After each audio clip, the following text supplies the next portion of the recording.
Friends, as perhaps many of you are new to this particular instrument which I am going to play during my music, I would like to say very few words about this instrument which I am going to use. This instrument is called tambura. This instrument does not play the whole music that the musician, be it a vocalist or an instrumentalist, renders, but only gives the basic note, the base on which the whole structure of Indian piece of music rests. It has only 4 strings. These 4 strings are tuned only in 2 notes, and yet when these four strings with 2 notes, when they are played, you will find a very strange impression that something more is being played. That is because of the semitones, quartertones, harmonics, and the resonance that it creates while being played. I shall begin my music with 2 great truths which are given in the Upanishad. The first is Aham Brahmasmi. I am Brahman. And therefore, I can find myself within me. I don't have to go anywhere outside. I am Brahman. The second great truth is Tattvamasi. Not only I am Brahman, but you are also that. And therefore, my relationship with you completely changes because you are also Brahman. This will be followed by 2 verses in praise of a true teacher, a real guru.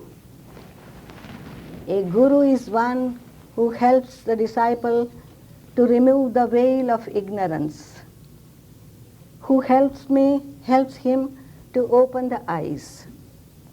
That is the general meaning of the 2 verses that I shall sing. And then a song by the great mystic Kabir, also giving this idea, who is a true guru? And this great mystic Kabir says that a true guru is one who has drunk at the fountain of truth and love. Not just truth. If it is just truth, he can be very dry. He can be just intellectual. But truth and love. And he helps his disciples to do the same. He helps the disciples to open their eyes to the Brahman, to that inner reality. And also, who helps the disciples and pupils to be fearless. No fear at all, because fearlessness is one of the great characteristics of a spiritual man.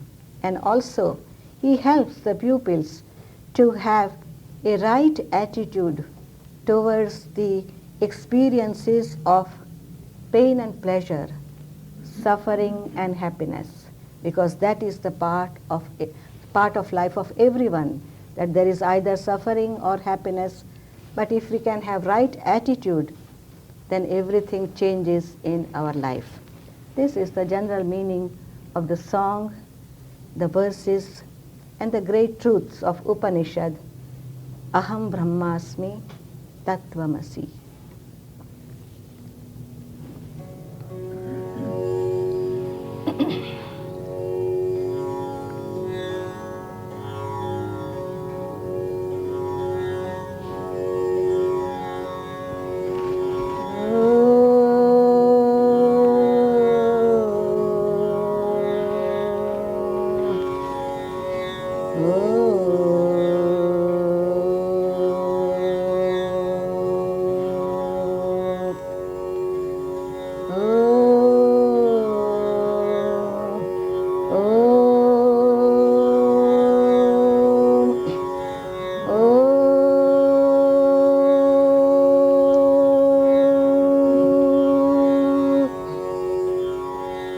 अहं ब्रह्मास्मि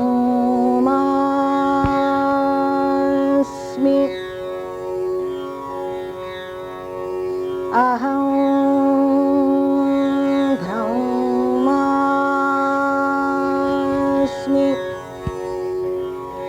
अहं ब्रह्मास्मि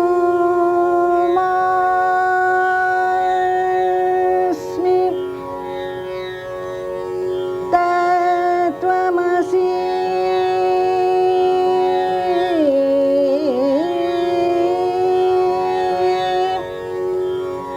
तत्त्वमसि दर्शितं येन तत्त्वमसि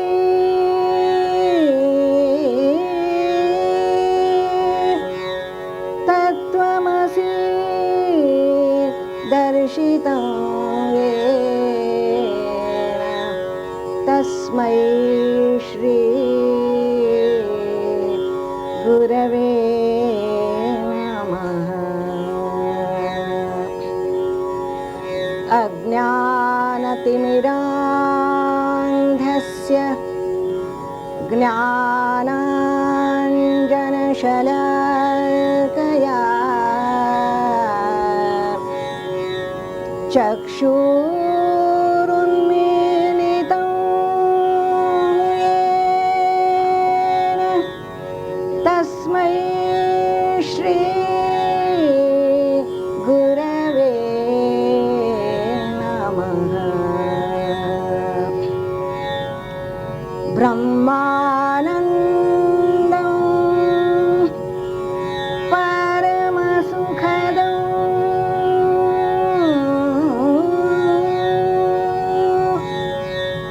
केवलं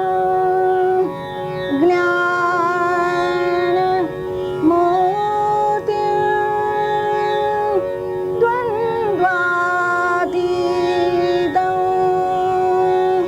गगनसदृशं तत्त्वमस्यादि लक्ष्यम्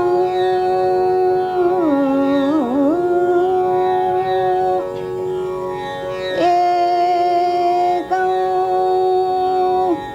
नित्यं विमलमचलं सर्वधी साक्षि भूतं भावातीतं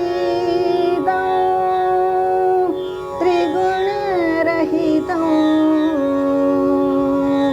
सद्गुरु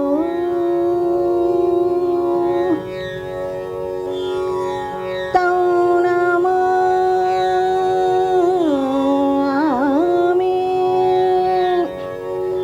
सद्गुरु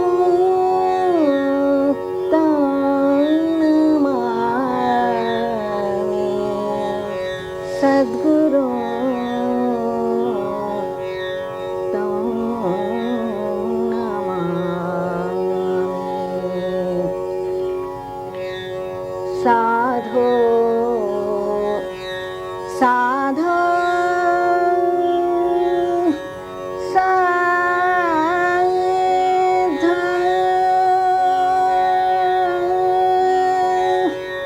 साधो सो सतगुरु मोहि भावे साधो सो सतगुरु मोहि भावे। सत्य प्रेम का भर भर प्याला सत्य प्रेम का भर भर प्याला आप पीवे मोहे पिलावे सत्य प्रेम का भर भर प्याला आप पीवे मोहे पिलावे सतगुरु मोहे भावे साधो मोहे भावे। परदा दूर करे आँखिन का,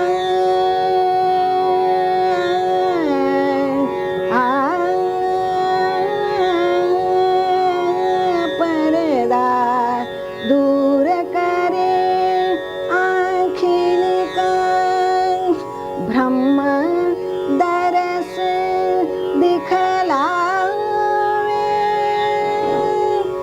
जिस दरस में सब लोग दरसे, जिस दरस में सब लोग दरसे, अनहद नाद सुनावे,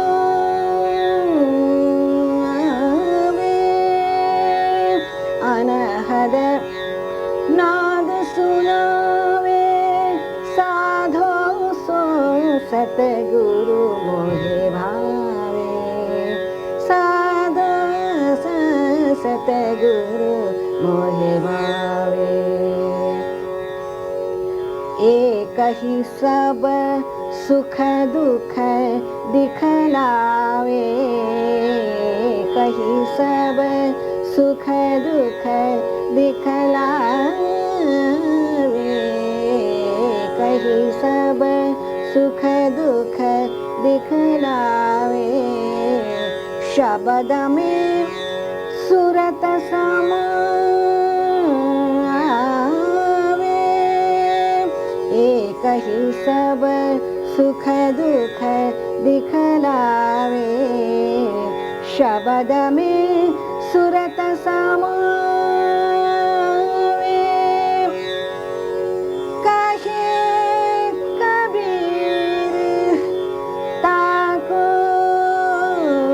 भय नाही, निर्भय पद परसावे साध, निर्भय पद परसावे साध। सतगुरु मोहे भावे। तत्त्वमसि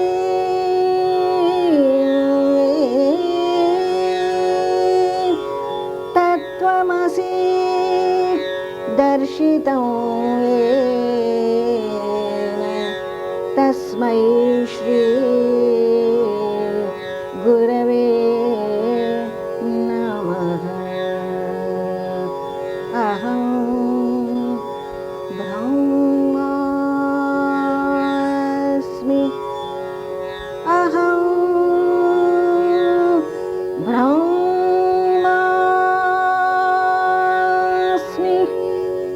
अहं ब्रह्मास्मि।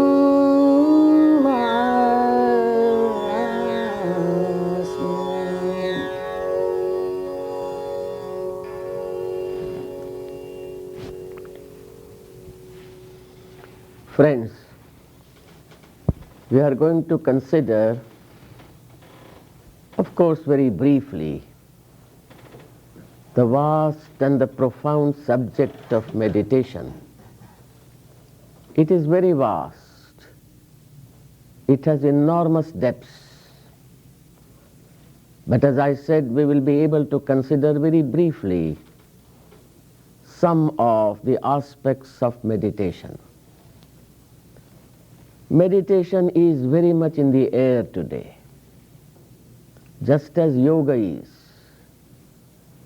Yoga and meditation are not separate. But yoga and meditation both are words that are much loaded. All sorts of meanings have been imported into these topics, with the result that there is great confusion both with regard to yoga as well as meditation. But as I said, these two are together. Meditation is the operative part of every genuine school of yoga. If it is genuine yoga, it must have a method or an approach of meditation. But as I said, yoga is a word which has not been properly understood. Some years ago we were in Rhodesia. It was then Rhodesia. I was to lecture in the capital town of Rhodesia, Salisbury. Of course, those days the black people could not come to public lectures, but the whole town hall of Salisbury was filled with English men and women. One lady came up to me and said, "Can I attend your lecture?" I said, "By all means, it's a free lecture. If you are interested, come." She said, "Can I bring my daughter?" I said, "By all means, if she is interested." She came, the daughter came. They were sitting in the audience. I gave a lecture for 1 hour. Then for an hour and a half, there were questions and answers. After all that was over, this lady came up to me and said, "Yes, your lecture was very interesting, but you did not speak on yoga." I said, "What do you mean? For 2.5 hours I have been dealing with the subject of yoga, and you come here and tell me that I did not speak on yoga. What is it that you are trying to convey?" And the lady said, "Yes, you did not speak on yoga, because in the course of your lecture, not even once did you stand on your head. And if you don't stand on your head, how could you have talked about yoga? Because today yoga is regarded as certain physical postures. Physical postures may be good for health, but physical postures have nothing to do with yoga. Yoga is fundamentally concerned with consciousness. You may have physical postures, you may have many other things, but so long as you are not dealing with consciousness, you are not dealing with yoga at all. And therefore this misunderstanding needs to be completely eliminated. In India, where yoga has developed as a science for centuries, in India in recent times, in the course of last 10-15 years, we find large number of American young men and women coming to our country. Large numbers. These American young men and women are university products, they are professionals, they are educated people. They come in large numbers. Some of them stay on for 3, 4, 5 years. Some young men and women stay for a shorter time and go away. And the one place where they invariably go is the place that is known as Banaras, from where we come. And I have occasions to speak with these young people. I ask them, "Why do you come to India? India is a poor country. We have no comforts to offer. We can't give you any amenities to which you are accustomed. Why do you come to India? What is the purpose?" They say, almost all the young people have told me, that yes, we know what are the gadgets of the technological society. We know the comforts, we know the amenities, we know the social security, we are familiar with all that. But in spite of all that, we feel that we are missing something. And we come to India to find out whether we can discover that which we are missing. They do not know what they are missing, but they feel that there is something that is lacking. And they come to India in order to find out, because they say we can go back whenever we want to go back to our countries and have all these amenities, social, economic, political. But we want to find out that without which life seems to be not full at all. This is what these young people say. What is it that we are missing? What is it that they are missing? Yesterday, we went to your Sears Tower. Beautiful tower we saw everything from all the four sides.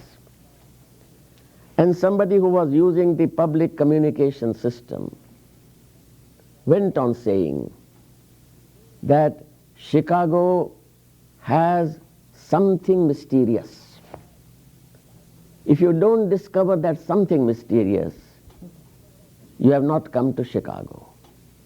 But what is that something mysterious? He didn't tell. Because that something mysterious cannot be told. It has to be discovered. But this something mysterious is not only in Chicago, it is in life everywhere. Life has something mysterious. And if we do not discover that, we may exist, but we will not be able to have the full joy of living, the ecstasy of living, because we have not discovered that something which is mysterious. That something mysterious cannot be computerized. You may have first-class computer, but computer will not give you a reply as to what this mysterious something is. Because after all, a computer can give a reply to that which you have programmed. It may do permutations, combinations, but within that campus, and there only, it will be able to give you a reply. But this mysterious something has to be discovered by each man for himself. And if he has not discovered that, then he may have comfort, he may have all the amenities, he may have all the technological gadgets, but he will not be happy. Today we see in our human civilization, we have piled comfort after comfort. We are very comfortable people. At no time in human history has man enjoyed such comforts as he is enjoying today. And yet it cannot be said that modern man, you and I, are happy people. We are comfortable, but we are not happy. Comfort is outside. Comfort can be obtained by certain external conditions. But happiness is not lying somewhere that you pick up. You go to your shopping center and want to buy happiness. It cannot be done. Happiness is not something external. It is something that is internal. And the Bhagavad Gita, which is one of the most popular of the philosophical books in India, says at one place in Sanskrit, Ashantasya kutas sukham. It says that a person who does not have peace of mind, how can he ever be happy? Happiness does not depend upon the dollars that we have. Happiness depends upon the peace of mind. And I do not think we have this peace of mind. Otherwise we would not be seeing this spectacle of frustrations, of tensions, of stresses, of strains, of broken homes, of unable to live together. All these psychological problems that we see today all over the world, it shows that there is comfort, but man is not happy. How is man going to be happy? If it is internal, how is he going to find this happiness? It is this question which is uppermost so far as the subject of meditation is concerned. We had in the world a great biologist, Julian Huxley. Julian Huxley, in one of the articles which appeared some time before he passed away, Julian Huxley says in that article, these are almost his words, he says, it is good that we are exploring the secrets and mysteries of the outer space. But he says, mere discovering the secrets and the mysteries of the outer space will not take us anywhere. The time has come when the scientists, the intellectuals, the common man must begin to explore the secrets and mysteries of the inner space. The secrets and mysteries of the inner space. Where shall we go in order to probe into these secrets and mysteries of the inner space? Obviously, there is only one instrument, and that instrument is meditation. Meditation is not just sitting with closed eyes. You may sit with closed eyes, but that doesn't mean that you are entering into the experience of meditation. Meditation we all of us need, particularly of this civilization, because we are in search of health. We are ill. Mentally, physically, we are ill. And this problem of illness is becoming more and more complex. We are not necessarily in search of soul, but we are certainly in search of health. And health means wholeness. Health depends upon the particular rhythm which the human individual is able to maintain. Life has a rhythm. So long as that rhythm is there, man will not be ill. Nature, life itself will keep us healthy. But the moment that rhythm is broken, then we are exposed to all types of illnesses. This rhythm can be expressed in many ways. The rhythm of giving and receiving. That is considering rhythm at a very low level. But there are other aspects of rhythm. For example, the rhythm of life is a movement between the center and the circumference. If man remains all the time only on the circumference, but never comes to the center, then the life on the circumference will be without any vitality. It will be life without livingness whatsoever. It will be a life without any meaning, without any significance. In man's life there has to be a constant movement from the center to the circumference. Circumference is the world in which we live. But what is the center from where we live? Have we discovered the center? Do we know the center? If we do not know, then the passing winds on the circumference will move us hither and thither. That is what is happening today, because there is not the stability which comes as a result of the discovery of the center. Center and circumference is the rhythm of healthy life. There must be time when we must withdraw into the center. And from the center we must emerge on into the circumference. But the center and circumference, this movement must continually go on.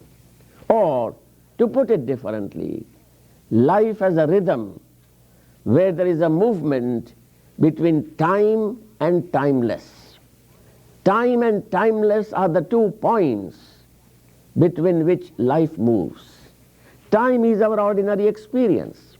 We live in time, we are frustrated in time, we become depressed in time, we become elated in time. But that is all that we know.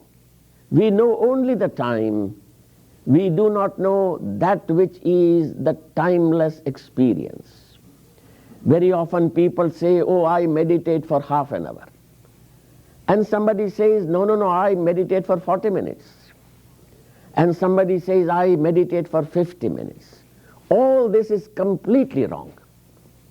Meditation cannot be measured in terms of time. It is a timeless experience. It is just a momentary experience. A person may sit for 2 hours and yet may not come to that momentary experience. And therefore, this is something which cannot be measured in time. It has no measure whatsoever. It is something that is immeasurable. And therefore, to talk about meditation in terms of measurement is to display utter ignorance so far as meditation is. I want to consider this evening, during the time that is at my disposal, I want to consider 4 main aspects of meditation. First, why meditate at all? Are we meditating because meditation is in the air, people talk about meditation? Or do we feel the need for meditation? And therefore the first question that we must examine is, why meditate at all? Secondly, what is meditation? Thirdly, when to meditate? This also has to be gone into. By when, I don't mean a particular hour during day or night. It has a completely different meaning into which we will go. Why meditate? What is meditation? When to meditate? And how to meditate? These are the 4 questions which I want to discuss, of course, very briefly. I know that most of us are interested in how to meditate. But you cannot understand how to meditate unless we have gone through these 3 questions. Why? Why meditate at all? What is wrong if we don't meditate? Are we missing something? Is there something that is lacking? Am I aware of it? Or am I just meditating because there are gurus and gurus who talk about meditation? And unfortunately today from India we export many gurus. And all those gurus are not necessarily the gurus of the high quality. And therefore I would say beware of these gurus, because the export is very large and the demand in these countries is very great, and therefore the quality of the export invariably goes down. And therefore, do not go by the gurus.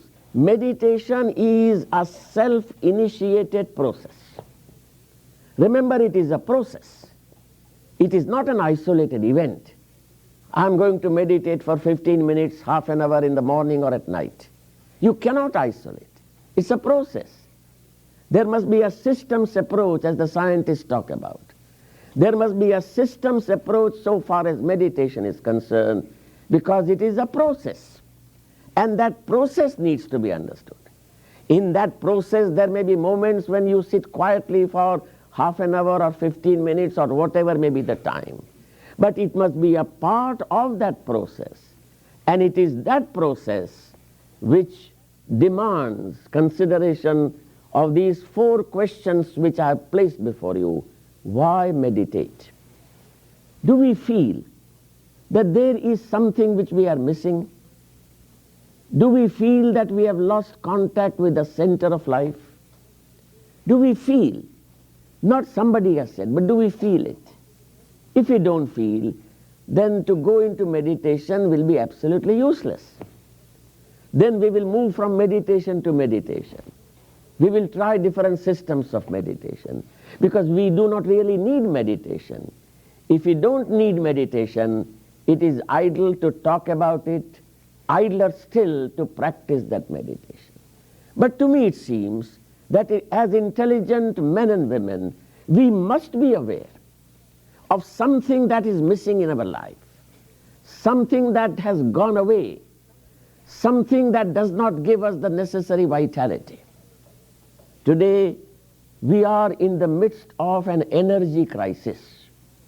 I don't mean energy in the sense of the OPEC countries, those countries that export petrol. I'm not talking of that energy. I'm not talking of the energy crisis as we usually talk about. There is the energy crisis within us. We have dissipated and we are dissipating our energy. We have less and less energy at our disposal. At the end of the day, we are tired, fagged out. If we say, oh, I'm going to read some serious book at night, and therefore I've kept some books in my bedroom. You may open those books when you go to sleep, but you are not going to read them. You are opening those books because those books may induce you to go to sleep. This is what happens. In other words, are we really missing something? Do we realize that we are losing our energy? That is a fact. We are enervated people, less and less energy at our disposal. And unless and until we create energy, unless we have more energy, we cannot deal with the complex psychological problems of our life. We may solve our mechanical problems, but life does not present us with merely mechanical problems. There are psychological problems. And to deal with psychological problems, we require energy and more energy. But we are all the time dissipating our energy. In order to live, one must spend energy. You can't help spending energy. But while we spend energy, are we able to create new energy? This is what the medical people talk about when they say that our immunity is impaired. We have less and less immunity.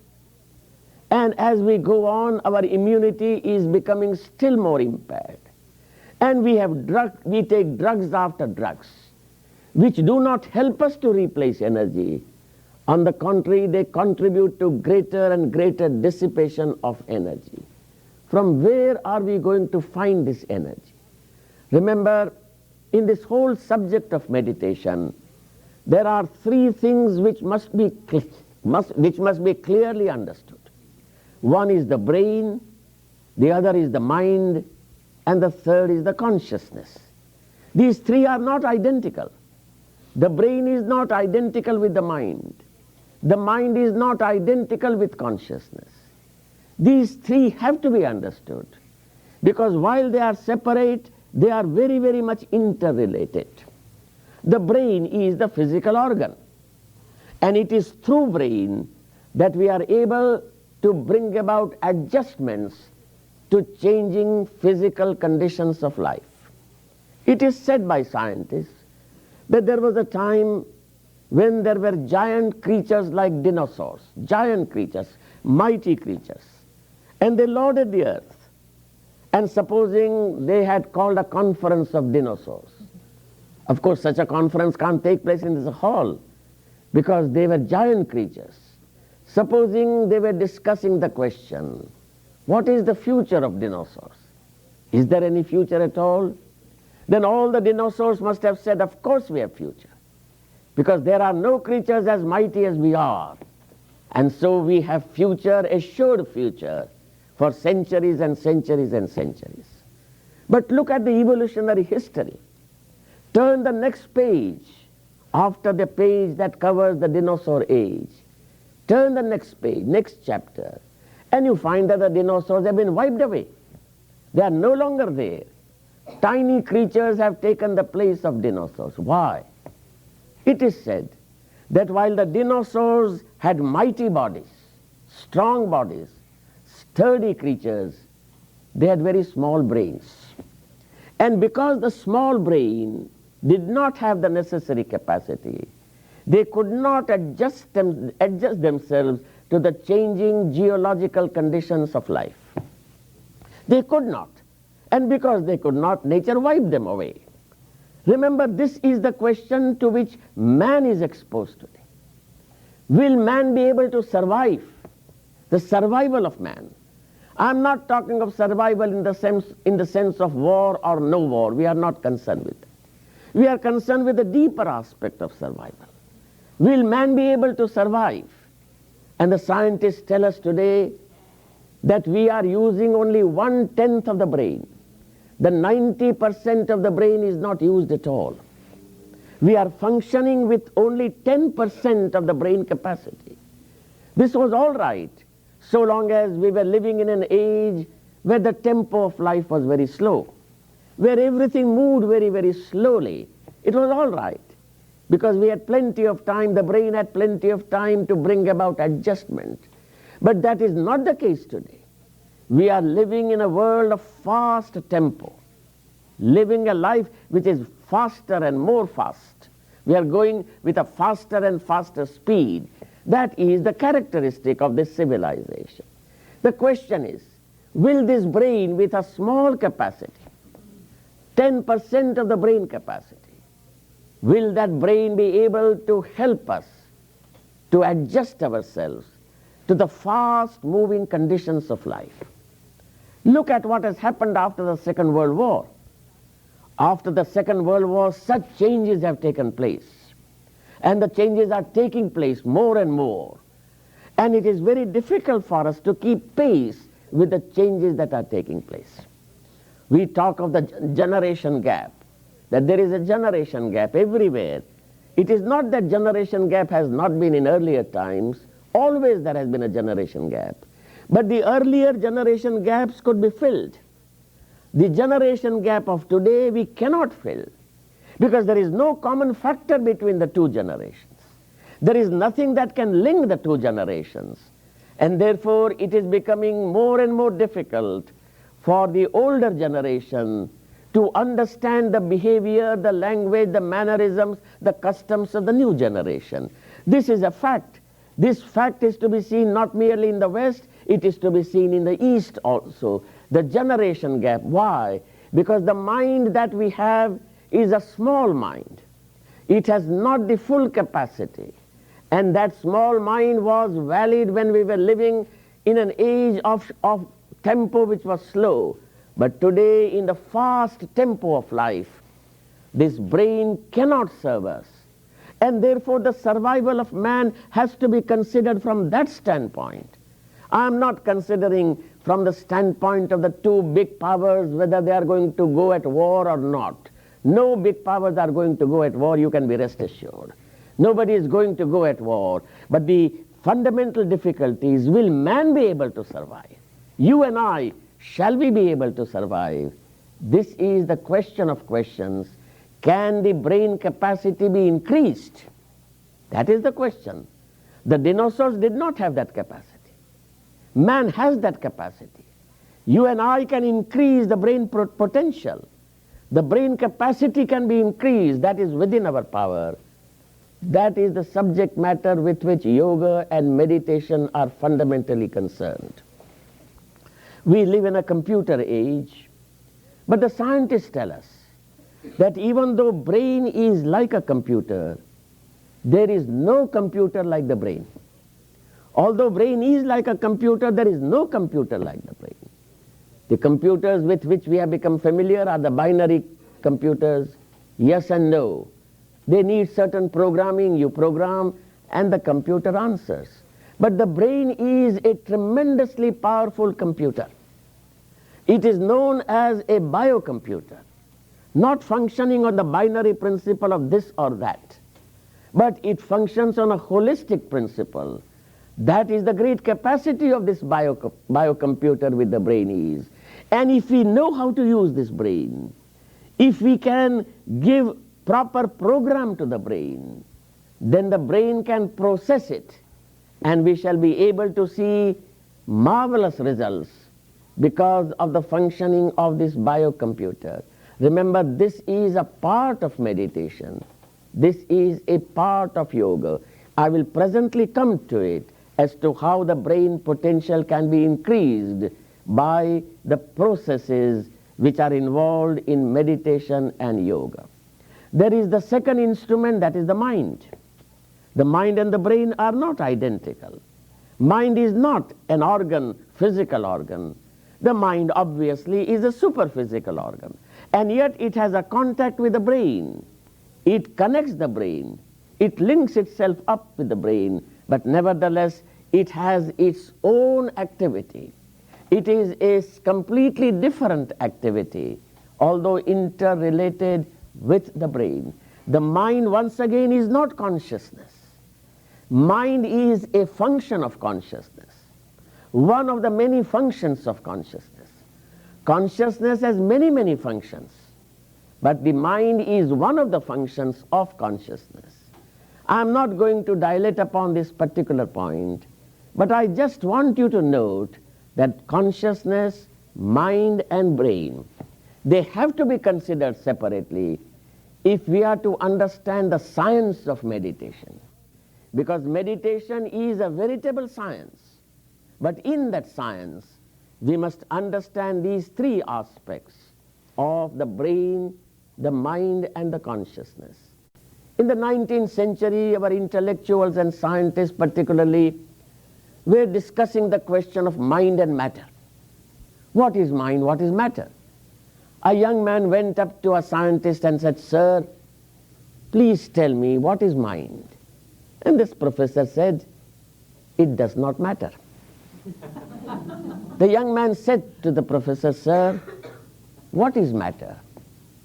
And the professor said, "Never mind." Mind and matter were subjects of great controversy. But that is not so the case today.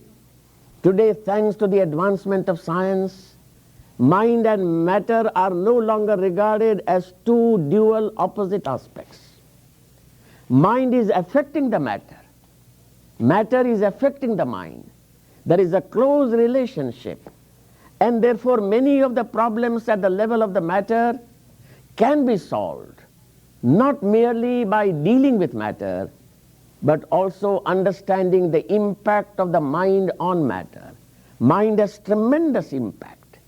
And with that impact, much of the physical part of our life, the material part of our life, can be changed and changed for the better. This is more and more becoming recognized because mind and matter, although too different, are closely interrelated. Why should we meditate? I raise this first question. Why should we meditate? We must meditate because there are any number of problems in our life to which we have no solution whatsoever. There was a great novelist in modern times who said that while man can fly like birds in the air, he can swim like fishes in the air, he does not know how to live decently on earth. We can fly, we have faster and faster aeroplanes. We can swim, but our life on earth is very, very miserable. Not able to live together. We are unable to get on with each other. I'm not talking at the international level, but at the individual level, we are unable to get on with each other. Man who can go to the moon is unable to settle his small psychological problems. He cannot settle the psychological problems.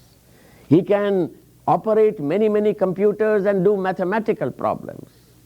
But when it comes to the psychological problem, he has absolutely no way whatsoever, because he has never dealt with that question at all. There is a book called The Journey Within, written by an engineer but turned philosopher. And he discusses one instance that took place. A lady telephoned to a doctor, a psychotherapist, saying, "Doctor, I want to see you, please give me an appointment." And the doctor gave an appointment, "Come on such and such a day." And the lady went. And when the lady went there, the doctor said, "Why have you come? Why have you come to a psychotherapist? We know that you and your husband are happily wed. There has been never a quarrel between you. You have never spoken with raised voices with each other. Why have you come?" And the lady said, "Doctor, you are right. We have never spoken with raised voices with each other. There has been no quarrel amongst us." But the lady said, "Doctor, I have come here to ask you one question. And my question is, am I living with a husband or am I living with a computer? Am I living with a husband or am I living with a computer? Our life is becoming more and more like a computer.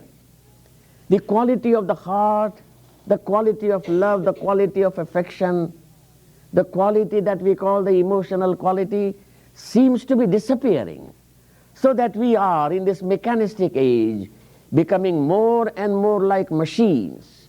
And that is why that mechanistic approach does not enable us to find solutions to the deep psychological problems of life. If I am aware of it, and I should be aware of it, because all over the world there is suffering, there is sorrow, there are suicides, there are frustrations, there are psychosomatic illnesses. Man is frantically in search of health, goes to this healing device and that healing device. Why? If I have noticed it, if I have not noticed within myself, if I have noticed it in the outer world that this is what is happening, then surely we can say that we are not living in a normal world. We are living in a world which is absolutely abnormal. If I know it for myself, then I will not have to put this question, why meditate? I will want to discover, to explore that field of meditation. Because all the other fields I have explored. The fields explored by intellect and by various other things, but that exploration has not given me a solution to the problem. I am not happy. I am not at peace. I am all the time seeking escape from myself. If I realize this, then I do not think it is necessary for one to discuss this question, why meditate at all? What is meditation? That is the second question. What is meditation? Meditation is the exploration of the consciousness of man. This consciousness is a secret. This consciousness we do not know. We have mastered the science of matter, but we are ignorant with regard to the science of consciousness. And yet modern physics is more and more talking about consciousness as the very foundation of the physical universe. But what is this consciousness? How does it function? This whole subject of the exploration of consciousness is the subject matter of meditation. Meditation is the exploration into the inner space about which Julian Huxley speaks. Inner space. What is there in that inner space? Is there anything, or is it a void? What is there in inner space? The exploration of the inner space, because it is that exploration which will make meaningful my exploration of the outer space. Otherwise, the exploration of the outer space will have no value whatsoever. In fact, we will go in for more and more destruction so long as the inner space has not been explored.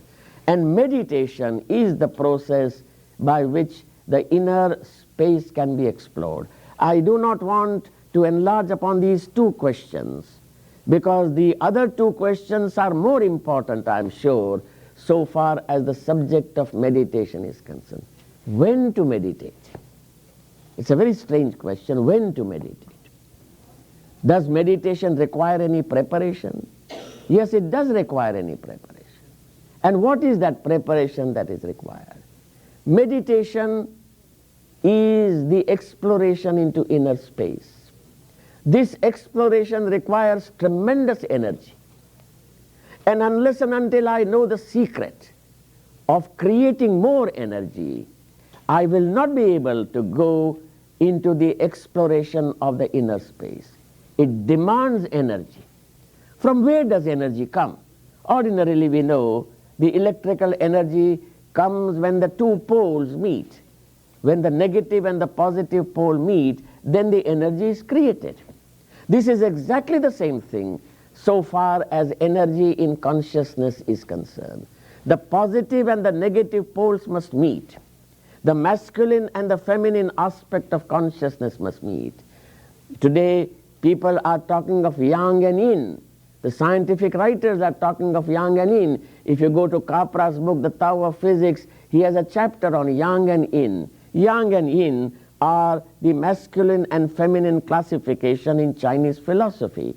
In Indian philosophy, this classification is Shiva and Shakti.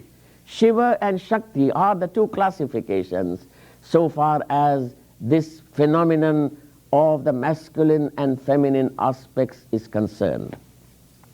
Unless and until these two meet, there is a book by Lawrence Hyde, an Englishman, a very remarkable thinker. The title of his book is Isis and Osiris. And in that book, this Lawrence Hyde says that today we are living in a masculine civilization. Here, masculine has nothing to do with the biological aspect. Whether man or woman, we are today living in a masculine civilization. Masculine civilization is an aggressive civilization, argumentative, logical, mathematical, wanting to prove, not only prove that I am right, but I want to prove that you are wrong. This is the masculine civilization in terms of consciousness. And the whole world today is governed by masculine consciousness. There is no wonder that we are lost in the forest of these arguments, these aggressiveness, this logic and mathematics. I'm not saying that logic has no value. I'm not suggesting that we must become illogical. But if it is only logic, if it is only mathematics, if it is only argumentativeness, then we can't come together, we can't live together. Because it is all a masculine civilization dominated by the masculine consciousness. There is no touch of the feminine consciousness. We need the touch of the feminine consciousness. Once again, not biological. We need those qualities of feminine consciousness which must function side by side with the masculine consciousness. Today the psychologists tell us and medical people tell us that the brain, which is divided into two hemispheres, there is the left hemisphere and the right hemisphere. And today all our activities are devoted to the development of the left hemisphere. All our education in schools, colleges, universities, they are bent upon strengthening the left hemisphere. But the poor right hemisphere is absolutely dormant, or well-nigh dormant. It does not come into the picture. And the psychologists tell us, the medical people tell us, that the left hemisphere is a masculine hemisphere. It is the right hemisphere which has compassion, which has love, which has affection, which has consideration, which has those soft qualities which are not to be found in the masculine part of the consciousness. There is a time, the time has come when we talk of the holistic approach. Leave apart the higher holistic approach. There must be, first of all, the holistic approach so far as the brain is concerned. So that not the fragmented brain, but the brain that is whole, where the two halves are functioning together, where the masculine and the feminine aspects are functioning together, where Shiva and Shakti are functioning together. It is this which is of fundamental importance, and it is this which meditation enables us to do. Meditation has both the positive as well as the negative poles. And because in meditation the positive and the negative meet, there is the generation of energy.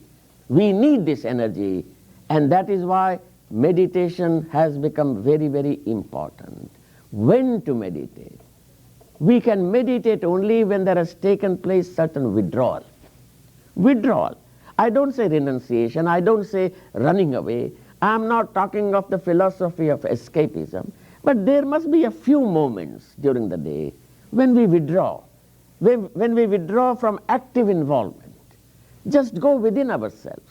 Even if we can't go up to the center, at least there is the withdrawal process.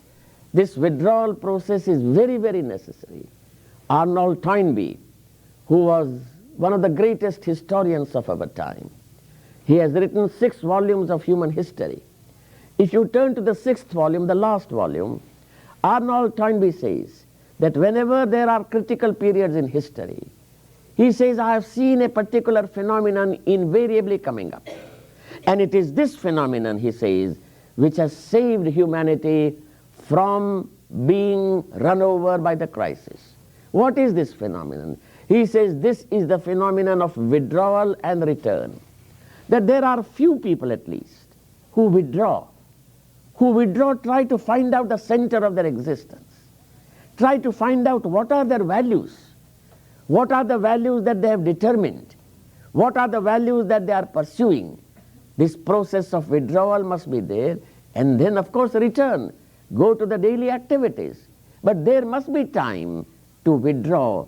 I am not talking just now of meditation, but just ordinary withdrawal, because that ordinary withdrawal will enable us to regain the rhythm which is lost, the rhythm between the center and the circumference. But you will say, how does meditation help us to create energy? Meditation has 4 aspects. First aspect of meditation is visualization. I don't like the word visualization. I prefer the Sanskrit and the Buddhistic words. But visualization has found its way today, particularly in medical books and scientific books. Visualization. Even cancer, which is the despair of the medical man today, even cancer being approached through the process of visualization. You will find here in your country the Simonton Institute of Cancer, where they are experimenting through visualization to deal with the problems of cancer.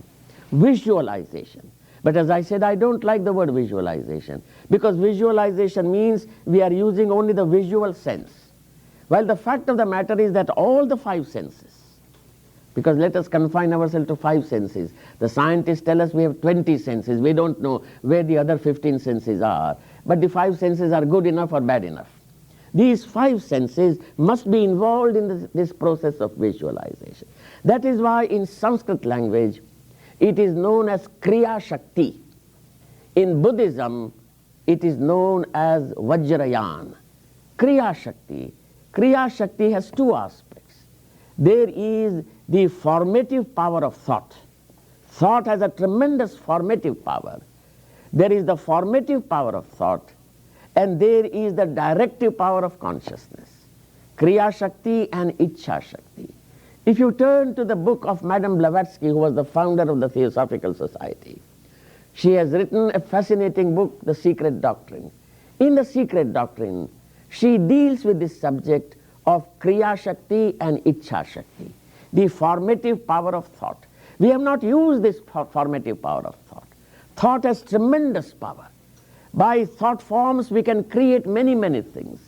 In fact, there is no doubt that as you think, so you are, because it is thought that builds up the pattern. It is the thought that builds up form after form, and this formative power of thought has tremendous possibilities, which we have not used. In meditation, this needs to be used, the formative power. But the formative power must be associated with the directive power. Remember, these two powers in the Indian tradition are associated with Tantra and Yoga. Yoga and Tantra. Yoga is the philosophy. Yoga is that which enables you to find the direction. Yoga is that which enables you to discover the values of life. But how to implement that? How to bring that into daily practice? This is the work of what is known as Tantra. And therefore Yoga and Tantra, the formative power of thought and the directive power of consciousness, these two must simultaneously function. Then we will find that it is possible for us to do great many things. Supposing you want to get up early tomorrow, not that you must get up, there is no particular virtue in getting up early, but supposing you want to get up early, say 6 o'clock, don't say, oh, 6 o'clock is much too early. If you want to get up at 6 o'clock, what do we ordinarily do? We go to bed with a firm determination. I'm going to get up at 6 o'clock in the morning. You look at the watch, oh, it's 2 o'clock, let me go to sleep. Again 3 o'clock, let me go to sleep. Oh, 5 o'clock, I have still 1 more hour, and I go to sleep and get up at 8 o'clock. This is what happens. Why? Because we have not used the instrument of the formative power of thought. Try it. Before you go to sleep, see yourself, visualize yourself. Not that you will get up, but you have already got up. You are moving about at 6 o'clock. Other people are asleep. But you are breathing the fresh air of the morning. You see yourself. And if you see yourself, make that image as clear, as intense as possible. Forget it. Give that program to the brain, and you will find that your brain wakes you up after 3 or 4 days. Don't expect it to happen tomorrow, but after 3 or 4 days, you will find that the brain automatically wakes you up. Why? Because the brain is a computer. And to that computer you have given a program. And this computer knows only one program, and that is the program of images. It does not know the program of language, not the words, but the images. If your visualization is clear and intense, then you can bring about changes in the pattern of your life, whatever may be the pattern. You can change it without any struggle whatsoever, because you have programmed your brain computer well and left that program with the brain, not meddle with it. Then the brain processes that program and produces the result far more quickly and far more magnificently than any computer with which we are accustomed. There is another thing. When do we have more energy? We have more energy when we are in a pleasant mood. When we are in a happy mood, we have more energy. When we are happy, we invite people to tea. Come on, come for tea. But when I'm morose, I'm sad, I'm depressed, please don't come. Don't come near me. When I'm happy, I have more energy. Now, it is possible through visualization to create conditions of happiness. I'm not in happy conditions, but through visualization, you can create conditions of happiness. You can see yourself in a happy frame of mind. You can move about as a happy free of mind. You can see yourself moving with friends and inviting friends. Just see it, visualize it. And if you do it, that itself will generate more energy. The brain will have more energy because of this happy situation about which you have visualized. This visualization itself is a science. I will not go further. But this visualization can be utilized for meditation. For what? First of all, for concentration. We are unable to concentrate. One disciple went to a master in India and said, "Master, I want to meditate. On what subject shall I meditate?" And the master said, "Meditate on any subject you like, but don't meditate on the monkey." And the disciple was very happy. The master has given me so much freedom. Leave out the monkey. He sat in meditation 1 hour, 2 hours, 3 hours, got up. And the master asked him, "What did you meditate on?" He said, "Sir, what am I to say? You gave me so much of freedom. You said, leave out the monkey, but I could not leave out the monkey. The monkey was all the time present. Not only present, but the more I tried to remove the monkey, the more the monkey said, if you persist in this, then I shall bring my whole family before you." This is our concentration. We are unable to concentrate. Because in our concentration, we are all the time resisting. Oh, this is undesirable thought, it must not come, it must not come, it must not come. And so all of our time, whether half an hour, 1 hour, 2 hours, whatever it may be, we are not meditating. We are struggling with something that is undesirable. And the more we resist, the more is the persistence on the part of that undesirable thought. And therefore, concentration is not resistance. Then is concentration absorption? No. Some years ago, when I was moving in our compound of the Theosophical Society in Banaras, we have a large compound, there was a boy of about 4 or 5 years old. That boy was pulling out grass and collecting grass. I was interested, so I asked this boy, "What are you doing?" He gave no answer. I asked him second time, "Please tell me, what are you doing?" No answer. Third time I asked, "Please tell me, what are you doing?" He looked up at me and said, "Don't you see what I'm doing?" "Why are you asking this question? Don't you see what I'm doing?" I said, "Yes, you are collecting grass, but why are you collecting grass?" He said, "In order to feed my horse." But I said, "I don't find your horse anywhere." Then he pointed to a wooden horse. The poor thing was not even able to stand, and this boy was collecting grass in order to feed that horse. But he was completely there, could not be disturbed. Nobody could distract him. In fact, he resented any distraction. He was totally there, completely absorbed there. And yet I would say concentration is not absorption. Because for absorption you require a toy. So long as the boy had a toy, the boy was absorbed. If you take away the toy, then the boy would be beside itself. Similarly, you and I, the elder people, also require toys. It may be the toy in the form of a mantra. It may be image. It may be a sentence. It may be room. It may be something. So long as I have these toys, I can concentrate. It is no concentration at all. In fact, one of the beautiful definitions of meditation and concentration that is given in one of the Hindu books is Drashyam vina sthira drashti, manascha alambanam vina.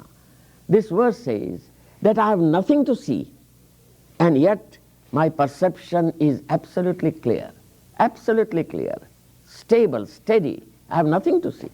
If I have to see something, I can understand because I'm interested in something, and therefore the perception is steady. But nothing to see, and yet the perception is steady. And then it says that the mind requires no support whatsoever.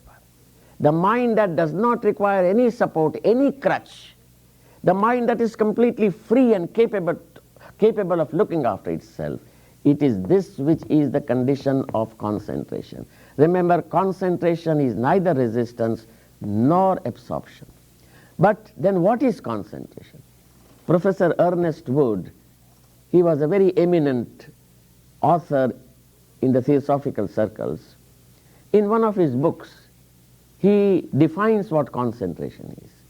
He says concentration is attention without tension.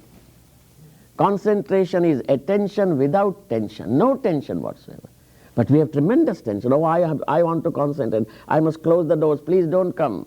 Don't disturb me because I'm going to concentrate. All the time tense. And that is why we are not able to concentrate. Why? Because our concentration appears to be an exclusive awareness. I must only look at this and nothing else. But that is not how the eye perceives. If you go into this question, you will find that our ordinary perception by the eye has two areas. There is the focal area and there is the marginal area. The eye doesn't say only focal. I may see at a focal point here the people who are sitting in front of me. But when I do it, my eye is aware of the people who are sitting in the margin. The focal and the marginal areas, they function together. This is not something amazing. When you drive a motor car, what do? When you drive a motor car, your attention is at the center, in front. But you are still aware of what is going on the road, in the margins. If you say, no, I must not see anything in the margin, then you won't be able to drive your motor car, you will break down. You will be full of tension. But because you are able to see, you are aware, not as clearly as you are aware of things in front. Because you are aware of what is going on in the margin, because the focal and the marginal areas are together, you are able to be completely relaxed. You may drive for miles and miles and yet you are relaxed, because you are not engaging yourself in exclusive awareness, but you are engaging yourself in extensive awareness. Extensive awareness is the secret so far as concentration is concerned. We saw what is the element of withdrawal through visualization. Next step that we come is concentration, because visualization helps us to concentrate. Because the object that is kept in abstraction, we can't hold our mind. We can hold our mind if there is something that I can see, something that is visualized. Here we come to concentration. And concentration is the preliminary step to the experience of meditation. Concentration, as I said, is extensive awareness. You decide, I want to concentrate on a particular idea. Visualize it.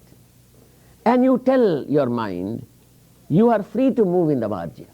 Don't go very far, but you are free to move in the margin.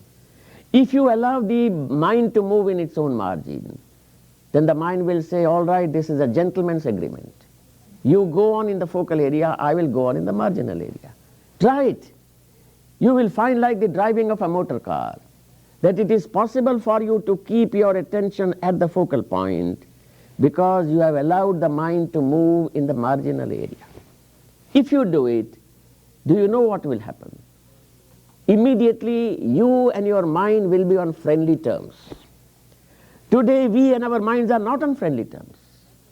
And therefore, we are all the time suppressing what the mind wants to say. And out of that suppression, we have created the enormous problem of the subconscious. We are all the time suppressing. And therefore, by saying to the mind, you move about, I am giving you freedom to move about. You give me freedom to move here. We are at gentleman's agreement, and you will find that the mind is able to maintain this gentleman's agreement. It has confidence in you. You are not going to suppress the mind. And therefore, a climate of confidence is created between ourselves, the conscious mind and the subconscious. Between the conscious and the subconscious, a friendly relationship has come into existence. It is from there. That is why I said when to meditate. When you have done visualization, when you have done this extensive awareness of concentration, then you will be able to come to the experience of what meditation is. How to meditate. We come to how to meditate. How to meditate, as I said, is the primary interest so far as we are concerned. These days, very many people say, oh, observe the mind, observe the mind, observe the mind. Observe your thought. Try it. The moment you want to observe, the mind closes its shop and says, I have nothing to reveal. You will not be able to observe anything. You will find there is nothing to observe. Why? Because there is no confidence. The subconscious mind has no confidence in you, and so it has closed the shop. It says, I'm not going to reveal to you. And therefore, just saying observe the thought is meaningless. You can observe the thought only when the climate of confidence has been created between the conscious and the subconscious. And therefore, if you want to ask me how to define concentration, I will say concentration is the awareness of distraction. Just awareness of distraction. What is it that is distracting me? Don't resist it. Because the moment you resist distraction, it will become a disturbance. And therefore, to be aware of distraction is concentration. If you have done that, then you come to meditation. What is meditation? Meditation is a dialogue with distractions. Dialogue with distractions. Establish a dialogue with the subconscious, because it is the subconscious that is troubling us. We have suppressed it. It has no freedom, it has no confidence. Now through extensive awareness, a confidence has been created. And therefore the conscious mind can start a dialogue with the subconscious. And the subconscious will speak now, because it has confidence. It will reveal. When the subconscious reveals itself, just see what it reveals. Listen to what it has to say. It has a long story. It's an untold story, because nobody has listened to that story. Now you will be able to listen to it, because a climate of confidence has been created. Meditation is a dialogue with the subconscious. The conscious and the subconscious dialoguing. If the subconscious becomes little reticent, persuade it to speak. Give a chocolate, give a lollipop, give something, so that the subconscious is induced to talk. Induce the subconscious to talk. This is what the psychotherapist does. If you go to a real good psychotherapist, the psychotherapist will say, if we can make our patient talk, 75 to 80% of our work is done. This is exactly the case. If you can make your subconscious to talk, it will not talk so long as there is no extensive awareness. But it will begin to talk. And when it talks, just listen to what the subconscious has to say. And you will find that as you have listened, as the subconscious has told its story, it has nothing further to say so far as that particular subject is concerned. It has become quiet. It has become silent. You have not silenced it. It has become quiet, because you have listened to his story. And you have listened to the story when it is willing to tell the story. And therefore, in the telling of the story, it becomes completely quiet, completely silent. This experience of the silence of the subconscious is the preliminary experience of meditation. I will not go further. This is the preliminary experience of meditation. Come to it. You will find it has tremendous vitality. This silence of the mind has tremendous energy, tremendous vitality. Even though that silence may last only for a few seconds, even those few seconds will be greatly vitalizing. But you cannot silence the subconscious. The subconscious must come to a silence when a dialogue, a meaningful dialogue has been started. When this happens, then you experience the miracle of meditation. What is the miracle of meditation? Edwin Arnold in his Light of Asia speaks about nirvana, about the ultimate spiritual realization. And he says it is the dewdrop slipping into the shining sea. Is that all? This seems to be completely negative. So far the mind has come to a negation by a totality of silence. Silence is negation, and it has moved through the process of negation. But is it all? Is it there that the entire meditational process ends? No.